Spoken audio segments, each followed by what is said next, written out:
کبھی کبھی آپ کسی کو پوری محبت دیتے ہو، 5 بتائے تھے نا، 5 کے 5 کرتے ہو، لیکن لگتا ہے آپ کے اور اس کے دل کے درمیان اس نے ایک دیوار بنائی ہوئی ہے.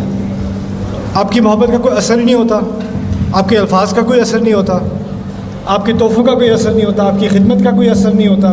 سارا کچھ کر لو، وہ پھر آ کے کہتے ہیں تم نے کیا کیا ہے میرے لیے، تم نے کیا کیا میرے لیے. بلکہ وہ جو محبت آپ دیتے ہو وہ واپس آپ کے منہ پہ ماری جاتی ہے بار بار بار بار بار بار. اور یہ مسئلہ تھا یعقوب علیہ السلام کا باقی اپنے بیٹوں کے ساتھ. دیکھیں، اس سوچنے کی کوشش کرو، اگر گھر میں کوئی بات ہو رہی ہو، مشکل بات ہو رہی ہو، جیسے آپ کے فرض کرو 3-4 بہن بھائی ہیں، تو جو آپ کے پیرنٹس ہیں نا، وہ دوسرے بہن بھائیوں کی بری بات آپ سے نہیں کریں گے، ٹھیک ہے نا. اگر گھر میں کوئی کسی کی تنقید ہو رہی ہو، بچہ آ جائے اندر، تو ہم کہتے ہیں چلو بعد میں بات کریں گے، بچے ابھی یہاں پر ہیں. یا بچے سے کہو کہ کہیں اور جاؤ، بڑے بات کر رہے ہیں، کیونکہ کسی کے بارے میں بری بات کہی جا رہی ہے. عجیب چیز یہ ہے کہ یوسف علیہ السلام سے ان کے والد نے یہ کہا کہ تمہارے بھائی تمہارے خلاف بڑی بری اسکیم بنائیں گے، فَيَكِيدُ لَكَ كَيْدًا. پھر شیطان کا بھی ذکر کر دیا. بچے سے کیوں کیا؟ میں پیرنٹ ہوں، میں اپنے بچے سے کبھی ایسی بات نہ کروں کسی اور بچے کے بارے میں. انہوں نے یہ کیسے کر دی؟ یہ اہم سوال ہے اور یہ آپ کے جواب کی طرف جا رہا ہے. دیکھیں، کبھی کبھی فیملی میں ایسی سچویشن ہوتی ہے کہ بچوں کو بھی آگاہ کرنا پڑتا ہے خطرے کا. کیوں ایسا ہے کہ سورہ یوسف میں یعقوب علیہ السلام نے اپنے دوسرے بیٹوں سے بات نہیں کی، بیٹا حسد نہ کیا کرو، یہ چھوڑ دو، دشمنی چھوڑ دو.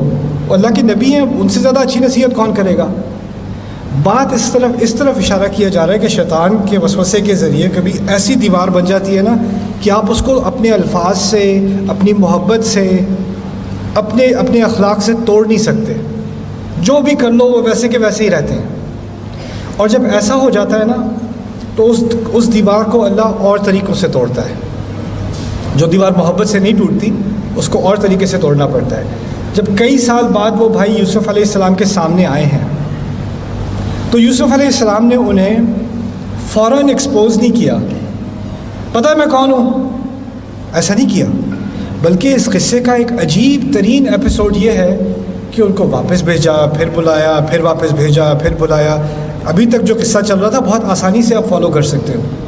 جب دوسرے حصے میں پہنچتے ہو تھوڑی کنفیوژن ہو جاتی ہے، یہ ہو کیا رہا ہے، آگے پیچھے آگے پیچھے آگے پیچھے. اصل میں کیا ہو رہا ہے؟ یوسف علیہ السلام ان کی دیوار توڑ رہے ہیں. ان کو توڑنا آسان ہے، انسان کو توڑنا آسان ہوتا ہے، انسان کی دیوار توڑنا مشکل ہوتا ہے. اور یوسف علیہ السلام اگر بدلہ لینا چاہتے تو فوجیوں سے فوراً کہتے ان میں سے ایک کو پکڑو، ایک کو کنویں میں ڈالو، ان کو پتہ تو چلے انہوں نے کیا کیا تھا. لیکن یہ انہوں نے نہیں کیا. اب اس کی میں آپ کو ایک پریکٹیکل مثال دیتا ہوں، قصے سے نہیں، ہماری زندگیوں میں سے. ایک خاتون مجھے ملی جو ان کے والد نے، ان کی والدہ نے ان کے ساتھ بچپن میں بہت زیادہ زیادتیاں کی تھیں. ان کو مارا بھی تھا، ان کو ابیوز بھی کیا تھا، ان کو طرح طرح سے ہیومیلیٹ کیا تھا، ٹارچر کیا تھا. بہت ہی زیادہ جانوروں والا سلوک ان لوگوں نے اپنی بیٹی کے ساتھ کیا تھا. یہاں تک کہ جب اس بیٹی کی شادی بھی ہوئی تو وہ اس لیے اس نے جلدی کی شادی میں کہ کسی طرح اپنے ماں باپ سے ان کے گھر سے نکل جاؤں، اس عذاب سے میں بچ جاؤں جو اس کے ماں باپ نے اس پر کیا. کئی سال گزر گئے، اب اس کی عمر زیادہ ہو گئی ہے، وہ بھی خود ماں ہے، اس کے والدین بھی اب بوڑھے ہو چکے ہیں جنہوں نے اس کو بچپن میں ٹارچر کیا تھا. اب وہ جب ماں باپ بوڑھے ہو گئے تو جو باپ جو ہے وہ ہارٹ کا پیشنٹ بن گیا، ماں کو جو ہے وہ ڈائبٹیز ہو گئی، دونوں مریض ہیں، ان کا خیال کرنے والا کوئی نہیں ہے. اب آپ اندازہ کرو کون خیال کرتا ہے ان کا؟ جس بیٹی کو ٹارچر کرتے تھے نا، وہ اب ان کا خیال کر رہی ہے.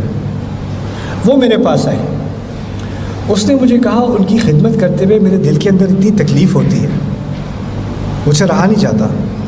ان لوگوں نے مجھے اتنا ابیوز کیا تھا، اتنا ابیوز کیا تھا، اور اللہ چاہتا ہے میں ان کی خدمت کروں. یہ تو اگر آپ دیکھتے ہوتے کہ یہ میرے ساتھ کیا کرتے ہیں تو آپ کو یہ لگتا کہ یہ لوگ تو انسان بھی نہیں ہیں، شیطان ہیں.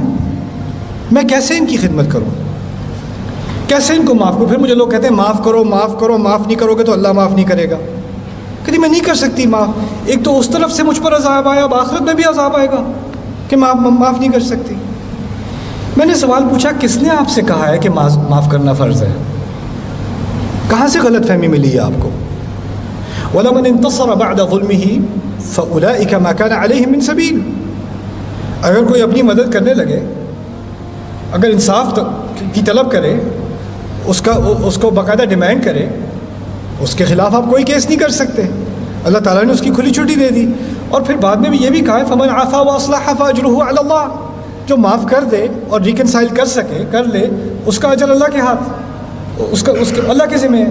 لیکن یہ کسی نے کوئی کنڈیشن نہیں ڈالی، لازمی ہے معاف کرنا. یہاں تک کہ یوسف علیہ السلام کے بیٹوں نے ان کو اتنا ٹارچر کیا تھا، اتنا ٹارچر کیا تھا، آپ کو شاید علم نہ ہو، ان کی بیویاں بھی اپنے سسر کی توہین کیا کرتی تھیں، ان کے پوتے بھی اپنے دادا کی توہین کیا کرتے تھے. لولا ان تفندون میں اس بات کی طرف اشارہ ہے.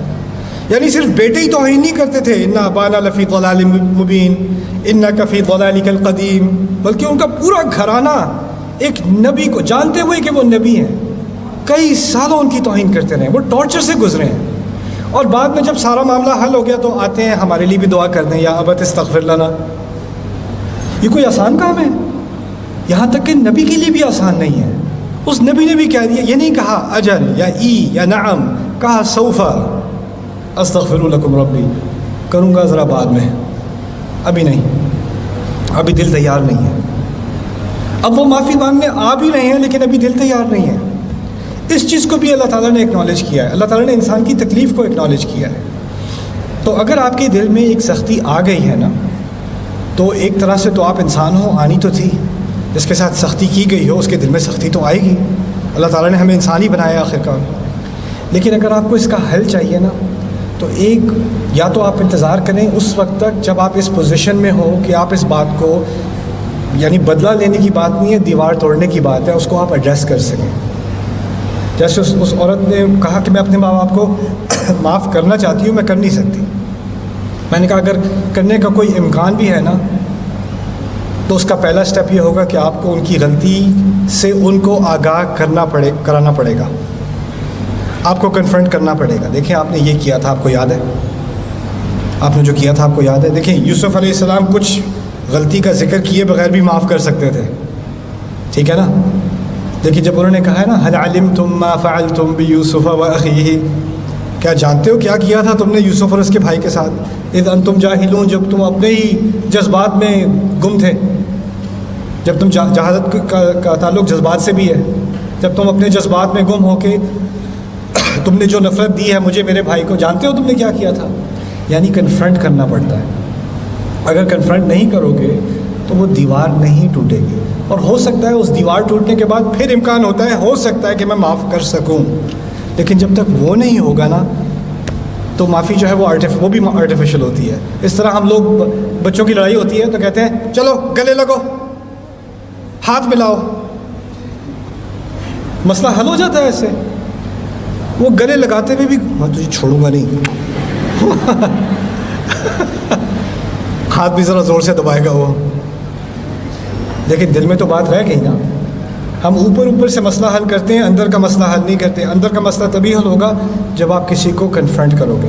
اور اگر آپ ابھی اس پوزیشن میں نہیں ہو کہ آپ کنفرنٹ کر سکو، تو ابھی صبر کا مرحلہ ہے. کبھی کبھار یعقوب علیہ السلام کئی سال اس پوزیشن میں نہیں تھے کہ وہ اپنے بیٹوں کا سامنا کر سکیں اس طرح سے. اس وقت کہا تھا انما اشکو بثی و حزنی الی اللہ. تو جب وہ ایک وقت آ جاتا ہے، پھر اس کے بعد اللہ تعالیٰ وہ دروازہ کھول دیتا ہے. میری دعا ہے کہ اللہ تعالیٰ آپ کے دلوں کو نرم کرے، اور جو جس تکلیف سے آپ گزرے ہو، شاید وہ پیرنٹس کی طرف سے آئی ہے، بچوں کی طرف سے آئی ہے، شاید وہ شوہر کی طرف سے آئی ہے، بیوی کی طرف سے آئی ہے، کسی کزن کی طرف سے آئی ہے، کسی کی طرف سے بھی ہے. ہوتے یہ ڈرامے گھر میں ہی ہیں، کسی غیر سے نہیں آتی تکلیف. جو دل کے قریب ہوتا ہے نا، وہی تکلیف دے سکتا ہے. اسی لیے انبیاء کی زندگی میں جو سب سے بڑی مشکلیں تھیں وہ گھر والوں کی تھیں. باہر کی کسی دشمن کا مسئلہ نہیں تھا. یہاں تک کہ موسیٰ فرعون کے گھر میں ہی پلے بڑے ہیں، وہ بھی ایک طرح سے گھر والی بات تھی.